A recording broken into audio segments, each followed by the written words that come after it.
ሰላም ጤና ይስጥልኝ የተከበራችሁ የፕራይም ሚዲያ ተከታታዮች፣ ይህ በሳምንት 3 ቀን የምናስተላልፍላችሁ አበይት ጉዳይ የተሰኘው ዝግጅታችን ነው። በአበይት ጉዳይ የሀገራችንን ወቅታዊ ሁኔታዎች የምንወያይበት ነው የሚሆነው። በርካታ ጉዳዮችን ከአሁን በፊት አንስተን ስንወያይ ነበረ። ፖለቲካዊ፣ ኢኮኖሚያዊ፣ ማህበራዊና እንዲሁም አጠቃላይ የሀገራችንን ሁኔታ የጂኦፖለቲክሱን የምስራቅ አፍሪካን ዓለም አቀፍ ሁኔታዎችንም አንዳንዴ በዚህ መድረክ ላይ የምንወያይ ነው የነበረው ማለት ነው። በዛሬው ዕለትም ያው እንደተለመደው የአንዳንዴ እንግዳችን ወይም ባልደረባችን የሀገር መከላከያ ሰራዊት የክብር አባልና እንዲሁም የሰሜን ምስራቅ እዝ የድጋፍ ሰጪ ሆኖ ሀገሩን እያገለገለ ከሚገኘው ከቴዎድሮስ አያሌው ጋር በአንድ ጉዳይ ላይ እንወያያለን። ምናልባትም ሁለተኛ ጉዳይ ኮፕ 30 አስመልክቶ የምንናገረው ነገር አለ። እንግዲህ ኢትዮጵያ ከ200 ምናምን ሀገራት አዲስ አበባ ኮፕ 30ን እንድታዘጋጅ ተመርጣለች። በሱ ላይ የተወሰነ ሀሳብ እናነሳለን። ከዛ በፊት ግን በትላንትናው ዕለት ባድመ ግንባር ላይ ወያኔዎችና ሻዕቢያዎች እርስ በራሳቸው እንደተዋጉ መረጃዎች ደርሰውናል። በሻዕቢያ ትንኮሳ ነው የሚባለው። በአካባቢው የሚገኘው የወያኔ አርሚ ነው የሚሉት ቁጥር ነው ያላቸው እነሱ አርሚ 15 ነው። ባድመ ከሻዕቢያ ጋራ የተኩስ ልውውጥ አድርጓል። ያ ብቻ አይደለም። አዲግራት ላይ ህዝቡና እንዲሁም የታጣቂዎች አንዋጋም የሚል የተቃውሞ ሰልፍ እንዳደረጉ ነው ስንሰማ ነበር። በጣም የሞቅ ያለ የተቃውሞ ሰልፍ ነበር። እሱም ቪዲዮውን ባጭሩ የምናሳያችሁ ነው የሚሆነው።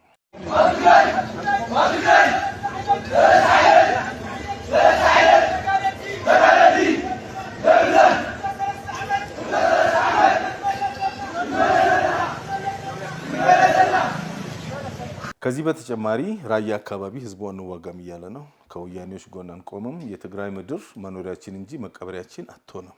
አንተ በጣም ጥሩ መፈክር ነው። የትግራይ ምድር መኖራችን እንጂ መቀበሪያችን አትሆንም።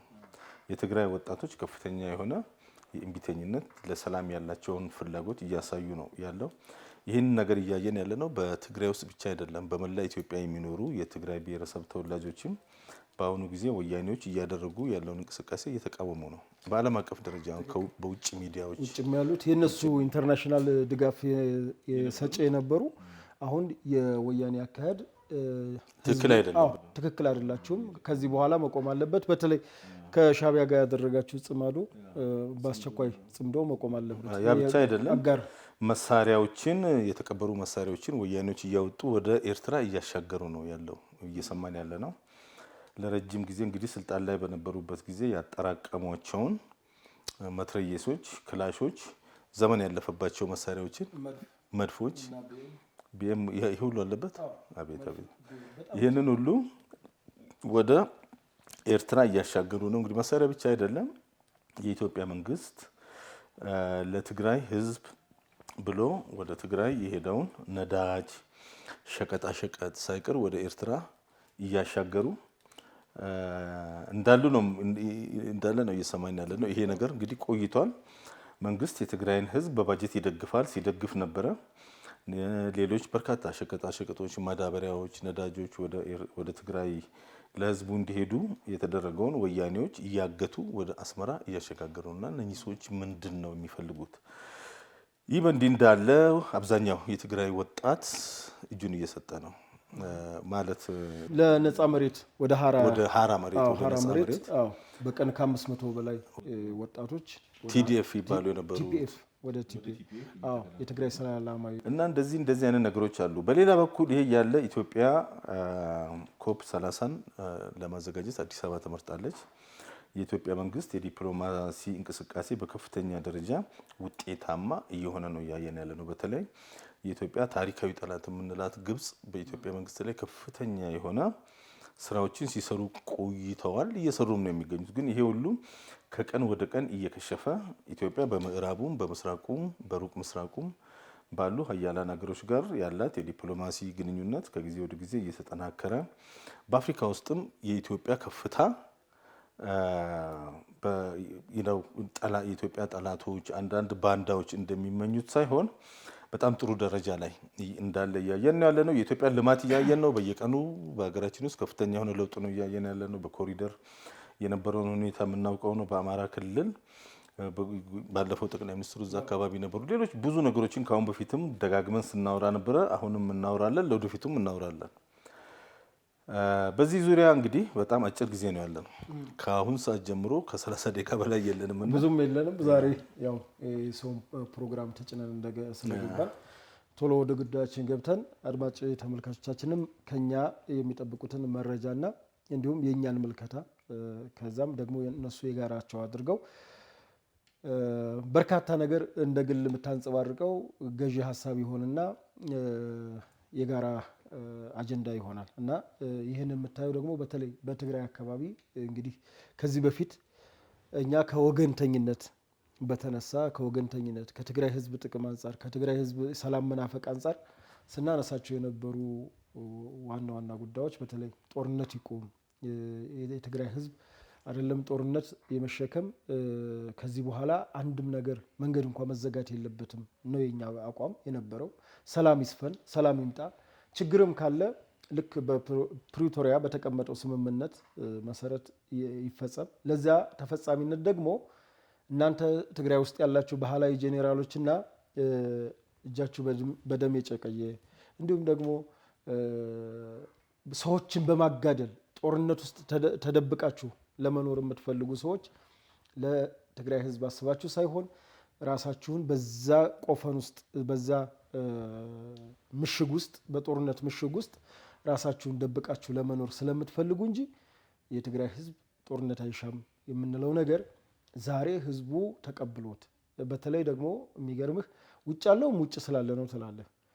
አዲስ አበባም ያለው በማዕከላዊ መንግስቱ ነው። እዛው ትግራይ ውስጥ እዛው ይሄው ጽንፈኛ ቡድን ይሄው እብሪተኛ ቡድን በሚያስተዳድራቸው እንበለው ያው አስተዳዳሪ ህጋዊ ሰውነት የለውም።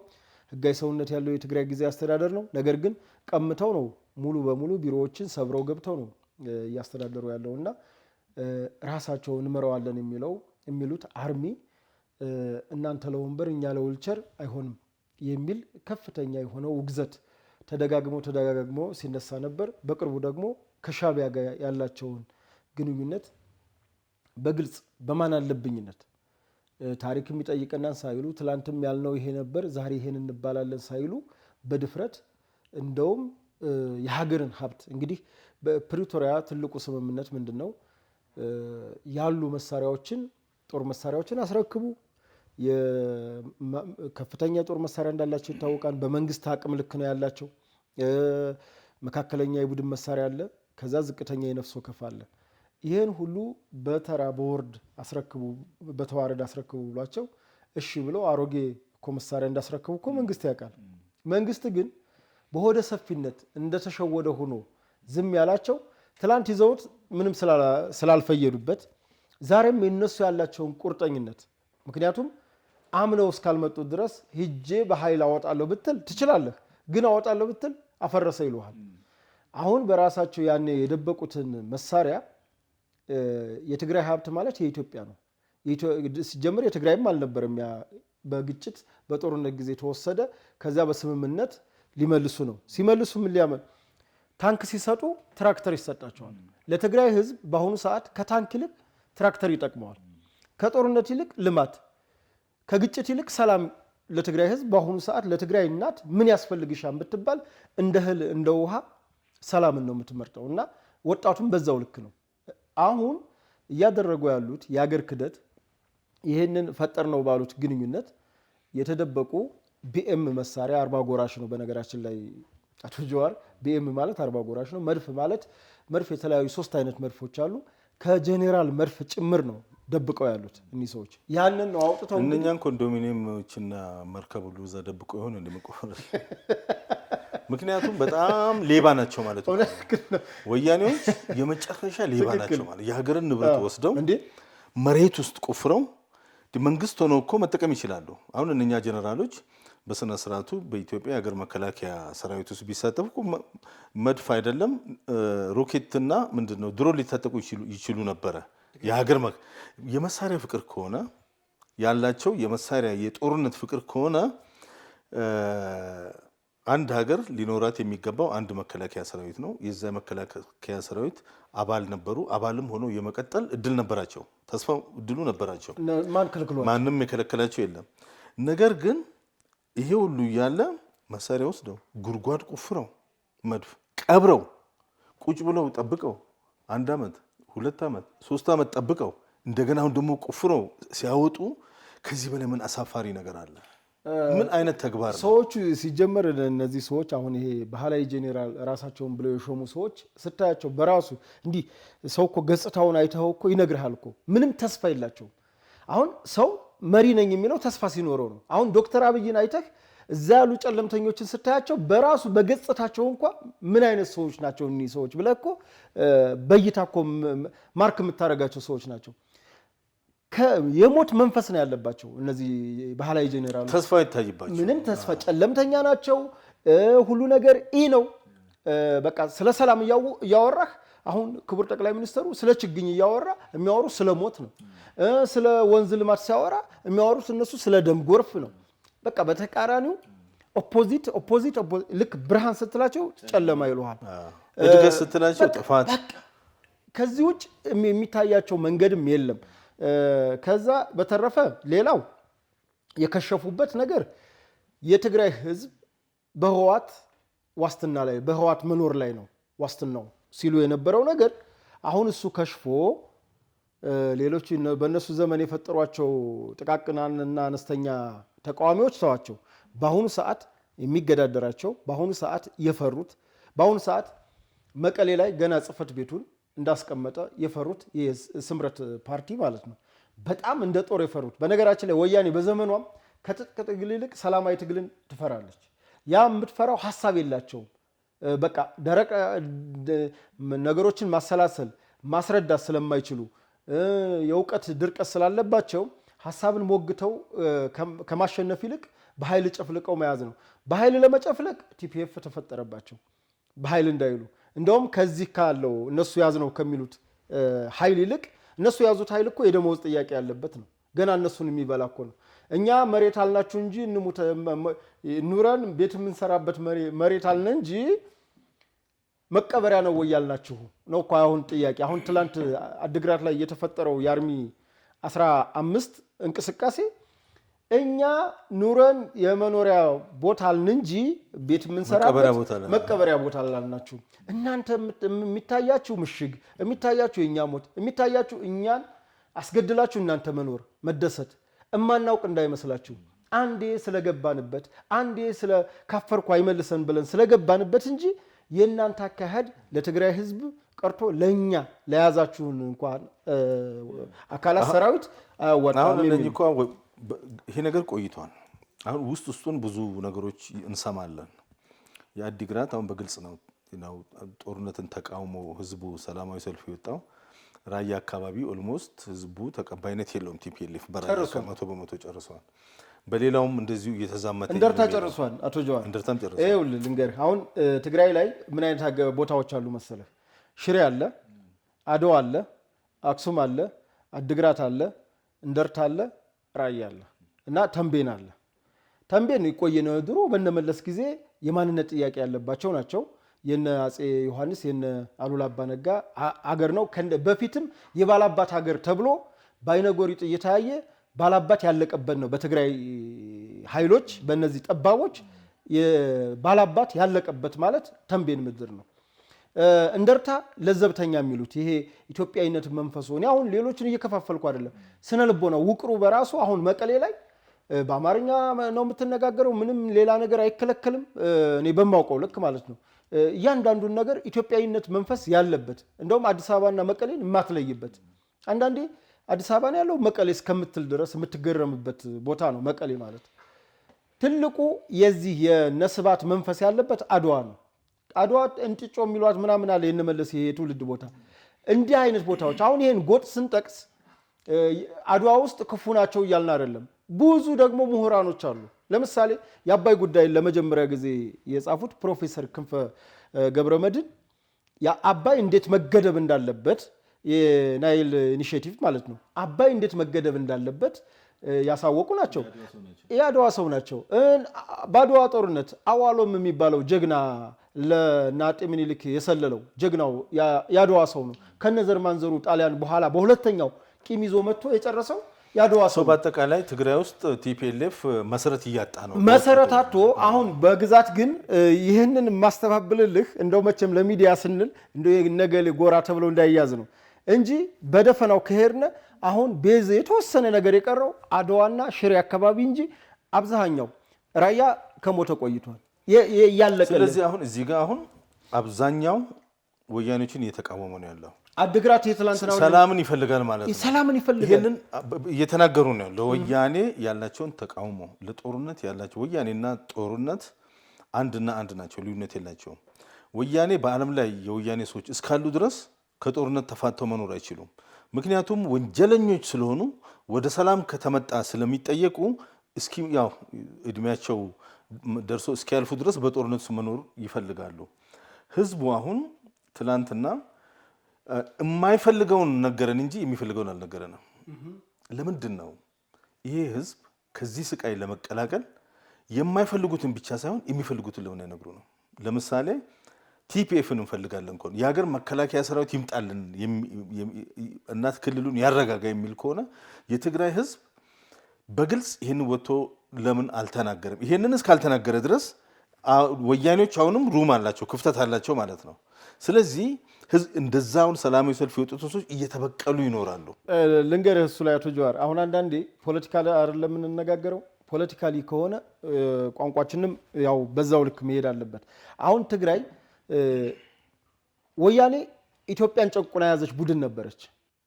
ኢትዮጵያን ብቻ አይደለም፣ በሶማሌ ግጭት ውስጥ በአልሻባብ ውስጥ ነበረች፣ ደቡብ ሱዳን ውስጥ ነበረች። በደቡብ ሱዳን እሷ የገባችበት እሷ ያላባላችሁ አካባቢ የለም። በዚህ ይታወቃሉ ወያኔዎቹ። አሁን ከዛ ከማዕከላዊነት በራሷ እጠየቃለሁ ብላ ስላሰበች ጊዜውም ስላለቀ ህዝቡም ከውስጥም ያለው የለውጥ ኃይል አኩርፋ ስትሄድ ደግሞ በራሷ አሁን የጣፈንታው ማን ሆነ መሰለህ? የትግራይ ህዝብ አሁን መላው ኢትዮጵያ ህዝብ 27 ዓመት ፈጅቶበታል። የትግራይ ህዝብ ከመሰራረታቸው ጀምሮ 50 ዓመት ነው እስካሁን ድረስ ባለው። ነገር ግን የትግራይ አሁን ምንድነው ይሄ አንተ ያልቻልከውን ወደ አንድ ክልል አሁን መላው ኢትዮጵያ ያልቻለውን ወደ አንድ ክልል ነው የሄዱት። እዛ ጋር ሂደው ግን አሁን ደስ የሚልህ አሁን ባለው ነገር አሁን ውስጣቸው ፈነዳ። አሁን በፊት ሰው ሲያያቸው የትግራይ ህዝብና ወያኔ አንድ ነው። እነሱም እንደዛ ነበር። እነሱም አስለዋል፣ ግን እናውቅ ነበር አንድ እንዳልሆኑ። ግን አሁን ምን ተፈጠረ መሰለህ? አሁን ምን ተፈጠረ? እዛ ውስጥ ያለው የራሱ የውስጥ ኃይል መጣ። የእናቶ ጌታቸው እንደውም እንትና አሁን የኔ ስራ ባልደረባ እዛ ምን ትለኛለች መሰለህ?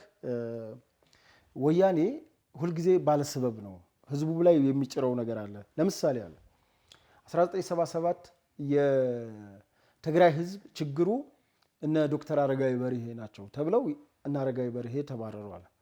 ህወሓት ቀጠለች፣ ችግሩ እንዳለ ነው። መጡና የትግራይ ህዝብ በመንግስት ሆነው በ1993 ክፍፍል ተፈጠረ። የትግራይ ህዝብ ችግር እነ ተወልደ እነ ገብሩ አስራት እነ ስያ ብርሃ ናቸው ተባለ። እነሱ ተባረሩ፣ ቀጠሉ፣ ችግሩ እንዳለ ነው። መጡና 2017 አሁን የትግራይ ህዝብ ችግር ሊፈታ ነው እንግዲህ ለውጡን ትተ ነው ማለት ነው። ችግሩ እነ ጌታቸው ናቸው ተባለ። እነ ጌታቸው ወጡ፣ የትግራይ ህዝብ ችግር ቀጠለ። ማን መጣ? አቶ ታደሰ ወረደ። ታደሰ ወረደ ደግሞ መጣ። ታደሰ ሲቀጥል አይ አሁን የትግራይ ህዝብ ችግሩ ታደሰ ነው አሉ። እኒህ ሰዎች ሰው እየቀያየሩ ችግሩ በቦታው ያለው ችግሩ አለ። ችግር ፈጣሪዎቹም እነሱ ናቸው፣ አስኳል ናቸው ራሳቸው። አሁን አስኳሉ ነው እየተለየ ያለው። እንግዲህ እንዲህ ሲቀነበብ አሁን ምን ሆነዋል? ብቻቸውን እየቀሩ ነው። ወጣቱ አሁን በቃኝ እያለ ነው። ታጣቂው እየበዛ ነው። አሁን ለምሳሌ የኢሮብ ማህበረሰብ ተነስቶባቸዋል። አሁን የኢሮፕ አሁን ሰው ሊያቀለው ይችላል። አነስተኛ ማህበረሰብ ነው ምናምን። ግን የሚገርምህ አሁን ወያኔ አንዱ የምትመጻደቅበት ይሄ ፌዴራሊስት ኃይሎችም የሚመጻደቁበት በኢትዮጵያ ላይ የፌዴራል ዲሞክራሲን አስፍኛለሁ፣ የፌዴራሊስትን ኃይሎች አፍርቻለሁ፣ ባንስ የኢትዮጵያ ብሔር ብሔረሰቦችን የመናገር የመጻፍ የማንበብ መብት ፈቅጃለሁ ወይም እንዲረጋገጥ ከአድሃሪዎች አረጋግጫለሁ፣ ታግያለሁ በደምና ባጥንታችን በ60 ሺህ ጦረኞቻችን እያለች ሁልጊዜ በሰማዕታቱ ትላለች አይደል? ትግራይ ክልል ኩናማ አለ፣ የኩናማ መብት አልተፈቀደም። ትግራይ ክልል ውስጥ ኢሮፕ አለ፣ በአድግራት አካባቢ የእነሱ አሁን አሲምባ የሚባለው ቦታ ኢህአፓ የወጣበት የኢሮፖች ማህበረሰብ ነው። ትግራይ ውስጥ ተንቤን አለ፣ የተንቤኖች መብት አልተፈቀደም። ትግራይ ውስጥ ራያ አለ። ራያ እንደሚታወቅ ነው፣ የአዋጁን በጆሮ ነው ጨፍልቀው በአምባገነንነት ይዘው ያለ ነው። ሌላውስ እነሱም ጋር የነበረ በፊት ነው። የራያን ህዝብ መብት ጨቁኖ የያዙ ናቸው። እና እኒህ ሰዎች ትግራይ ውስጥ ያለውን ብሔር ብሔረሰብ መብት ሳያረጋግጡ ነው የኢትዮጵያን አረጋግጠው የነበሩት። እነሱስ ናቸው ወይ የፌዴራሊስት ኃይል ሊባሉ የሚችሉት? እና ይህንንም ጥያቄ ውስጥ የሚያስገባ ነው። አሁን ወደ ትጥቁ ስንመጣ ግን ኢሮፕም ትጥቅ አንስቷል፣ ራያም ትጥቅ አንስቷል።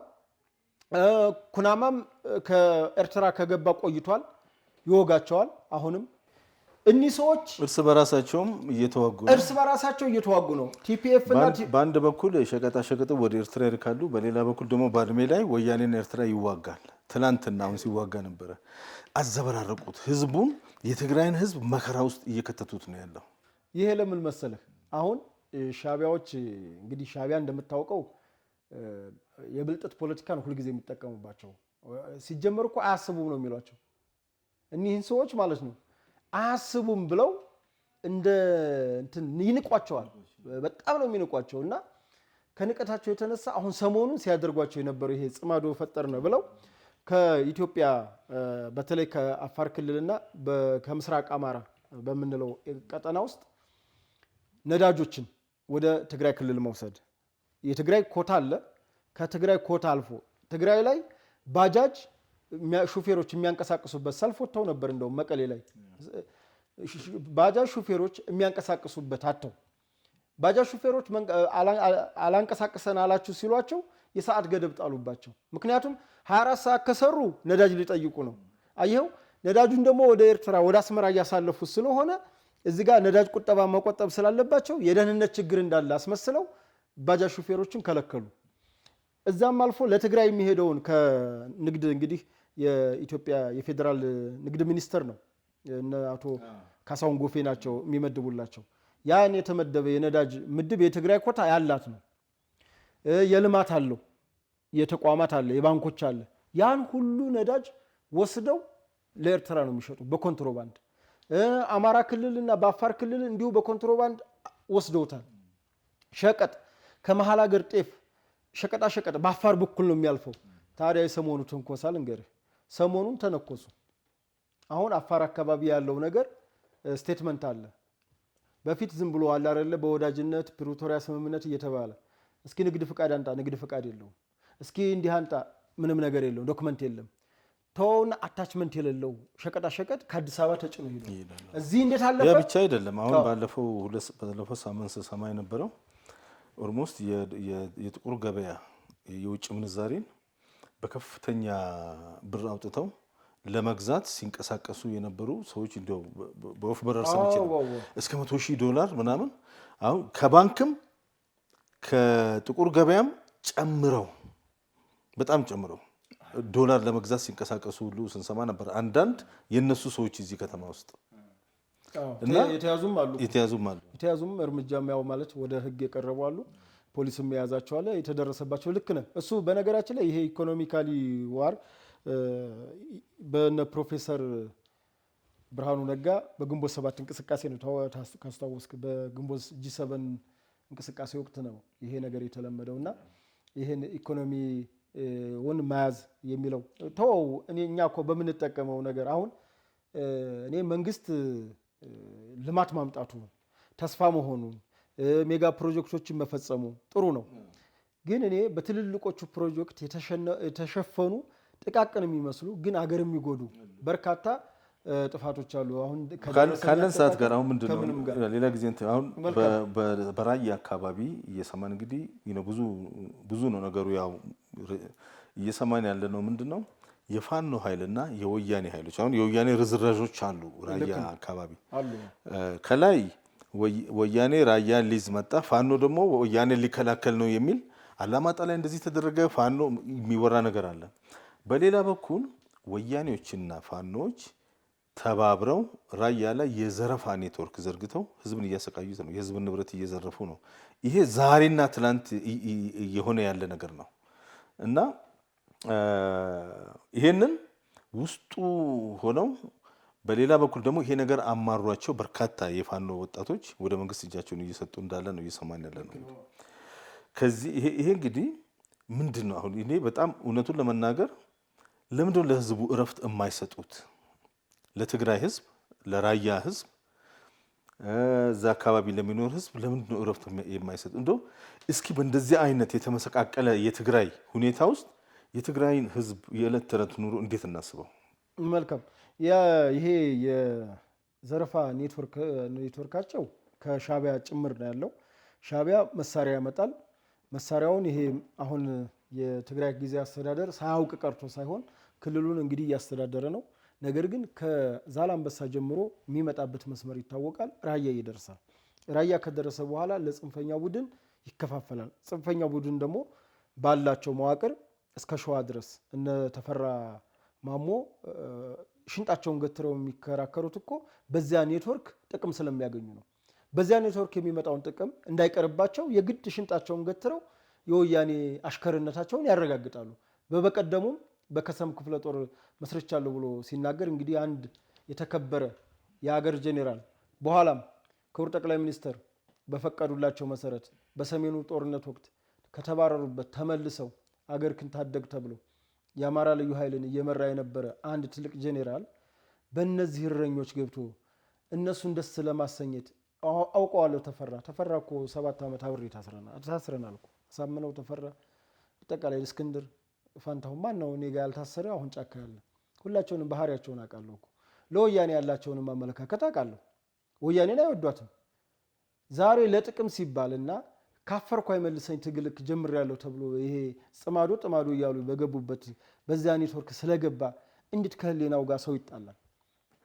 እኔ ተፈራ በዚህ ልክ ወርዶ በዚህ ልክ ቅስቀሳ ይቀሰቀሳን ብዬ አላምን። ከዚህ በፊት እኮ ያደረጋቸውን ቅስቀሳ ማየት ይቻላል። ለምሳሌ አሳምነው አንዱ እሱ ምስክርነት ነው። አረ ለምን በወያኔ ወረራ ወቅት በጁንታ ጊዜ ማለት ነው እኒህ ሊያጠፉን ነው የመጡት፣ ትላንት ወያኔ ሊያጠፋኝ ነው የመጣው ብሎ ዛሬ ደግሞ ሊያድነኝ ነው ሲል በአንድ አፍ ሁለት ምላስ ይነገራል እንዴ? ወይ ያጠፋኛል ወይ ያድነኛል ይበል እንዴ? ከማከላዊ መንግስት ተራ ዜጋ የሆነ ሰው ቢሆን ምንም አይደለም። ነገር ግን ጀነራልን የሚያክል ማዕረግ ያለው አንድ ሰው ጀነራል ሲሆን የወታደራዊ ብቻ ሳይሆን የፖለቲካና የጂኦፖለቲክሱ ሳይንስ ይገባዋል ብለህ ትገምታለህ? ያውቃቸዋል። ጀነራል ቀላል አይደለም እንዴ። መፈንቅለ መንግስት አረክ ብለው አይደለ እንዴ 9 ዓመት ያሰሩት? ከዛ አልፎ ስንት ተርቸር እኮ አልፎብናል። እኔ እኮ አይን ምስክር እኮ ነኝ እንዴ። በዛ ስርዓት እኮ ያለፈበትን ነገር አውቃለሁ። አሁን ይሄ ስርዓት ምን አጉደሎብን ነው ከስልጣን ሰጥቶ ይኸውልህ። ይሄ የመንጋ ቡድን እንዴት አድርጎ እንዳሳበደው ልንገርህ። የክልሉ እንግዲህ ከአድማ መከላከል ሆነ እናሳምነው ጋር ያን ችግር ተፈጠረ። ችግሩ ሲፈጠር አንደኛ እሱ የሚያዘውን ሰራዊት ጄኔራል አሳምነው ነበር የሚያዘው። የተሰጠውን እንኳን ተቋም በትክክል ማዝ ሰውዬ ነው። ተቋሙን አላዝ ብሎ አሳምነው እንደልቡ ሲያዝበት ከረመ። አሰልጣኙ እሱ እንግዲህ የሰላምና ደህንነት ቢሮ ኃላፊ ነው፣ አይመለከተውም ስለ ልዩ ኃይል ግን አሁን አንድ ሰው ከአማራ ክልል ብትጠይቅ ማን ነው አሳምነው ነው ወይ ተፈራ ብትል አሳምነው ነው የሚልህ። ተፈራ ምን እንኳን እንደሆነ አይታወቅም። ስልጣኑን አሳልፎ ሰጥቶ ሰው ሲያሽከረክረው ያ ማለት የዘመነና የማስረሻ ቼን ነው ሲያሽከረክራቸው ጎጃም ላይ የነበረው። ይሄ ይታወቃል፣ ግልጽ ነገር ነው። በኋላ ኃላፊነቱን በአግባቡ ያልተወጣ በወታደር ቤት እኮ ያውቀዋል፣ ያስረሽናል እኮ ያንን ሁሉ ይቅርታ ተደርጎለት የክልል ፕሬዝዳንት አስገድለህ የክልል የሰላምና ደህንነት አሳምነውንም እኮ እንዲያብድ ያደረጉት እኮ ራሳቸው ናቸው እኮ እንጂ አሳምነው እኮ ለውጡን በመቀበል ሙሴያችን ያለ እኮ ነው። ባለፈውም ብየዋለሁ። ይሄን ሰውዬ በዚህ ልክ በቆፍድደው ይዘው አፍነው ይዘው እንዲያብድ አድርገው እርስ በርስ አመራሮች እንዲጠራጠሩ አድርገው እሱ የሚቆጣጠረውን ተቋም ሌላ እጅ ገብቶበት ሶስተኛ እጅ ገብቶበት ከመዋቅር ውጭ ከቁጥጥር ውጭ ሆኖ የሰጠውን ኃላፊነት በአግባቡ ያልተወጣ አሁን ጫካ ገብቶ ሊወጣ ነው እንዴ? እና እኔ ከተፈራ ይሄን አልጠብቅም ነበር። ዙሮ ይሄ ራያ ላይ ያለው የነምሬ ወዳጆ የነ እሱ ሄኖክ እና በፈንታው ግሩፕ ነው ያለው። ባይባው የሚባል ቦታ አለ ወደ ዋጃ አካባቢ። ከዛ ላይ ተቀምጦ እንግዲህ ከዚህ በፊትም ተደጋጋሚ ብየዋለሁ፣ ድምፃዊ አበበ በሪሁን አባጉራያን እንዲታፈን እንግዲህ በወቅቱ ቆንጆ የራያ ዜማ አውጥቶ ነበር። አፍነው 10 ሚሊዮን ብር ጠይቀው እናቲቱ እርጥባን፣ በእኛ ሀገር እርጥባን ይባላል በራያ ባህል ምንድነው? እርጥባን ማለት የሌለህን ጎረቤት አዋቶልህ ለምነው ማለት ነው። በቃ በአማርኛ ለምነው፣ እናትየዋ ለምነው። አባጉራያ ሄደው ለወንድሙ ሰርግ ነው። ከወንድሙ ሰርግ አገራማን ብሎ ከተኛበት ይዘውት ሄዱ። ይዘው ሲሄዱ ደግሞ ከወያኔዎቹ ጋር ተነጋግረው መንገድ መተው ነው። ምክንያቱም እነሱ ሲመጡ አርሚ 24 አለ፣ አርሚ 43 እና አርሚ 24 ነው ራያ ላይ ያለው። አርሚ 43ን አልፈው መተው ነው አባጉራያን የወሰዱት። ተነጋግረው ነው። በኋላም ገንዘቡን ተከፋፍለውታል። እናት፣ አንድ ምስኪን እናት። ይሄ ልጅ ታዋቂ ነው፣ ድምፅ አለው። የራያን ባህል እነኚህ ሰዎች አሁን እዛ አካባቢ ዛሬ አልጀመረ ማለት ነው። ፋኖና የዛ አካባቢ ወያኔዎች አብረው ነው የሚሰሩት እና የሚሰሩት ደግሞ ዝርፊያ ነው። ኦልሞስት በግልጽ የሚታይ ነገር ነበር፣ የሚሰማ ነገር ነበር። ህዝቡ ጮቱን እያሰማ ነው። ህዝቡ የሀገር መከላከያ ሲመጣለት፣ ህዝቡ የፌዴራል መንግስት የጸጥታ አካሎች ሲመጡለት ምን ያህል ደስታን እንደሚያሰማና ወደ ተረጋጋ ኑሮ ኢሚዲየትሊ ሲመለስ አሁን የመንግስት ሰሞኑን ተንኩሰው ነበር ታውቃለህ። በአፋር እንግዲህ በመጋሌ ወረዳ በሰሜን አፋር ላይ ትንኮሳ አድርገዋል ወያኔዎች። ያቺ ትንኮሳ በውጊያ ሳይንስ ይታወቃል። አሁን እኒህ ባህላዊ ጄኔራሎች ያልገባቸው መከላከያን ስበው ለማስገባት ነው። መከላከያ በቅድ የሚመራ ተቋም ነው። ይህም መታወቅ አለበት። ዝም ብሎ ግብታዊ የሰፈር ወንበዴ ወይም አሙቁልኝ ብሎ አጨብጭቡልኝ ብሎ የሚገባ አይደለም። እቅድና ፕላን አለው። መቼ ትግራይ ክልል መቼ ደግሞ ሻዕቢያንም ወያኔንም የቀጠናውን ሰላም ማስጠበቅ እንዳለበት የራሱን የቻለ በኢትዮጵያ ፌዴራላዊ ዲሞክራሲያዊ ሪፐብሊክ መንግስት የሚመራ ጄኔራል ፊልድ ማርሻል ብርሃኑ ጁላ የሚመሩት ተቋም ነው። ረጅም ጊዜ የትግል ብልሃት ያላቸው ከቀድሞ ሰራዊት ጀምሮ አባል የነበሩ በኮማንዶ ውስጥ ያለፉ በብዙ መከራዎች ውስጥ ያለፉ ልምድ ያላቸው ጂኦፖለቲክሱን የሚያውቁ የሚረዱ ሙሉ የአፍሪካ ጄኔራሎች መጥተው እኮ ፊልድ ማርሻል አሁን እረኛው የፊልድ ማርሻልን ክብር አያውቀውም። ለምን መሰለህ? እነሱ የሚውሉት መንደር ለመንደር አረቂ ቤት ለአረቂ ቤት ነው። እኔ የምውለው አሁን እዛ ሄዳለሁ። ስሄድ እሳቸውን ለማግኘት የሞሮኮ ጄኔራል ገባ ትባላለህ፣ የደቡብ አፍሪካው ገባ ትባላለህ፣ የምዕራብ አፍሪካው የናይጄሪያው ገባ፣ የእንትናው ገባ ስትባል ወረፋው እንኳ አይደርስህም። አሁን እኒህ ሰዎች መቼም ደጀ ሰላም አይደሉም። ፊልድ ማርሻል ሊሳለሟቸው አይደለም። ኢትዮጵያኖች የጦርነት ነው ታሪካችን፣ በራሱ የጀግንነት ነው። አድዋ በራሱ እኮ ሚስጥር ነው። የአድዋ ድል ባለቤቶች ነን እኛ። ነገር ግን ትልቁን አሳንሰው ብለዋል ክቡር ጠቅላይ ሚኒስትር የጎንደሩ አብያተ መንግስት ምረቃ ላይ ትልቁን አሳንሰው ትንሽ አድርገው ለመገዳደር እሱ አይቻልም። መከላከያ ግብታይ አይደለም፣ በቅድ የሚመራ ኃይል ነው። አዛዥ አለው፣ ይገባል። ስለ ኮፕ 13 አሁን እሱ ምንድነው እንደምታው የሚለውን ነገር የክቡር ጠቅላይ ሚኒስትራችን የአረንጓዴ አሻራ የአረንጓዴ ሌጋሲ ትልቅ ሚና ስላለው ነው። በዓለም ላይ ማን ነው ለችግኝ ተከላ አይደለም ለምሳ 30 ሚሊዮን ሰው ጋብዞ የሚመጣለት? ማንም የለም። እንግዲህ ይሄ እኮ አሁን ለምንድን ነው ሰው ይሄንን የማይረዳው? ማንም ሰው በዓለም ላይ ለችግኝ ተከላ አይደለም ምሳ ብትጠራው 30 ሚሊዮን ሰው ያንድ ሀገር መሪ እኔ እንጃ ሞክሮ እስኪ ያሳዩን፣ ግን እስካሁን አላየንም። ለችግኝ ተከላ እኮ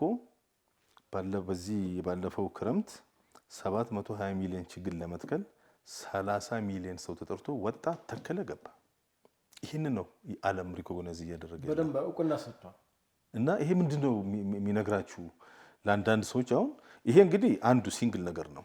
በከተማ ልማት ላይ፣ በኢነርጂ ልማት ላይ፣ በቱሪዝም ላይ፣ በምግብ ራስን በመቻል ላይ፣ በተለያየ አጀንዳ ላይ ኦልሞስት እኛ የማናውቃቸው ምናልባት በርካታ እውቅናዎች በየቀኑ ለኢትዮጵያ ሕዝብ እየተሰጠ ነው ማለት ለኢትዮጵያ ጠቅላይ ሚኒስትር ለኢትዮጵያ መንግስት የሚሰጠው እውቅና የኢትዮጵያ ሕዝብ እውቅና ነው።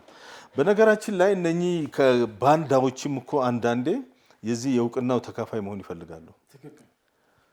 ይሁኑ ኢትዮጵያውያን ናቸው። ነገር ግን እውነታውን ይወቁት፣ ሪያሊቲው ሊያውቁት ይገባል። አንድ የምትለው ነገር ባለፈው ምናለው ክቡር ጠቅላይ ሚኒስትር ዛሬ ወደብ ስንጠይቅ የተቃወማችሁ ሁሉ ነገ እኛም አለንበት ምንም እንትን የለም። ምክንያቱም እስከዛሬ ኮሪደር ልማት ስንል ስታጣጥሉ፣ የወንዝ ዳርቻ ስንል ስታጣጥሉ፣ የተለያየ ልማቶች ስንል ይሄ ኢኮቱሪዝሙን የሎጂ ግንባታ ስንል ማንኛው እንግዳ ሊመጣ ስትሉን ስታጣጥሉን፣ ዛሬ ግን ቀድማችሁ ፎቶ የምትነሱትና ቀድማችሁ ሰልፊ የምታደርጉት እናንተ ናችሁ። አሁንም ነገ የወደብ ስናመጣ እኛም ነበርንበት እኮ አስተዋጽኦ አለን ትላላችሁ። በሉ ታሪካችሁ ነው እንፈቅዳለን ብለዋል። ይሄ የአየር ንብረት ስብሰባ በ2027 የሚደረግ ነው። ኢትዮጵያ ተመራጭ ሆናለች። እንኳን ደስ አላችሁ ተብለናል። እኛም ክቡር ጠቅላይ ሚኒስትራችን በተለይ ደግሞ የአዲስ አበባ ከተማ አስተዳደር ባሳየው አዲስ አበባ ናት ተመረጣችሁ። እንግዲህ አንዱ ትልቁ እነዚህ ኮሪደሮች ሲሰሩ አዳራሾቹ ሲሰሩ የስብሰባ ኢንተርናሽናል ኮንቬንሽኖችን ለመሳብ የተሰራው ነገር ውጤታማነቱን እያየን ነው። እሱ ነው። ይችን ለመናገር ነው። በጣም አመሰግናለሁ። የተከበራችሁ የፕራይም ሚዲያ አበይት ጉዳይ ተከታታዮች ከቴዎድሮስ አያሌው የሀገር መከላከያ ሰራዊት ድጋፍ ሰጪና እንዲሁም የፕራይም እንግዳ ጋር የነበረን ቆይታ የዛሬው ይህን ይመስላል። ዝግጅቶቻችንን በዩቱብ ፌስቡክ እና እንዲሁም ቲክቶክ ላይ ታገኙታላችሁ። ከዚህ በተረፈ ሰኞ፣ ሮብና አርብ ከምሽቱ 2 ሰዓት ዜና በኋላ አበይት ጉዳይ የሚቀርብ ይሆናል። ጀዋር አደም ነኝ ከባልደረባዬ ቴዎድሮስ አያሌው ጋር መልካም ምሽት።